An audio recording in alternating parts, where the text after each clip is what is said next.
السلام عليكم ورحمة الله تعالى وبركاته، والصلاة والسلام على أشرف المرسلين. كي دايرين؟ لاباس عليكم؟ نتمنى تكونوا على خير وبخير وبصحة جيدة. مرحبا بكم في فيديو جديد في القناة ديالي وقناتكم سمرين التعليمية. اليوم غادي نشارك معكم الطريقة كيفاش تزيتوا هاد الآلات ديال السورجي الفراشة، نزولا عند رغبة واحد المتتبعة اللي طلبت مني كيفاش الطريقه باش يزيتوا هاد الماكل. راه ملي كنزيتوهم تبارك الله ما كيبقاش فيهم داك ما كيبقاوش يتعطلوا، وكيرطاب ليهم داك الحديد ديالهم. والسورجي ديالهم تبارك الله كيدوز دغيا. راها ماكينه زوينه بالنسبه للبنات اللي ما كيكونش عندهم المساحه كبيره في الدار. هذه ما كتشدش البلاصه، وتبارك الله السورجي ديالها زوين.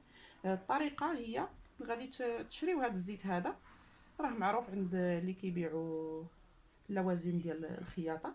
وغادي تجيو لهاد البلايص هادو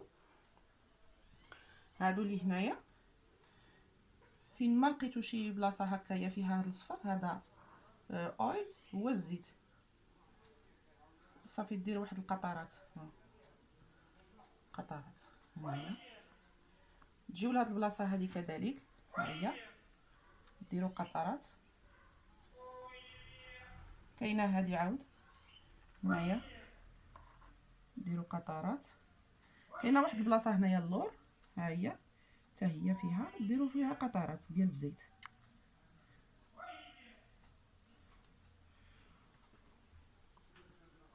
وتبارك الله. وكاينه هاد البلاصه هذه ها هي حتى هي ديروا فيها قطرات من الزيت. صافي ملي كتزيتوها تبارك الله كتولي مزيانه، يعني ما كيبقاش فيها داك لاكريس اللي كيكون في الحديد. وملي تزيتوها حاولوا داك النهار ولا واحد اليومين ولا 3 ايام يعني ما تخدموش فيها، باش ما يدوز لكمش داك الزيت في الثوب. وإلا كانت عندكم شي بلاصه قريبه هكايا للشمس هزوها وحطوها في الشمس باش داك الحديد ديالها يشرب داك الزيت. وتبارك الله كتولي تخدم مزيان، ما كيكون فيها حتى شي مشكل. ونتمنى يكون عجبكم هذا الفيديو هذا واشتركوا في القناه ديالي وبارطاجيوها مع الاحباب ديالكم والاصدقاء ديالكم، وباش يوصلكم كل ما هو جديد. وشكرا.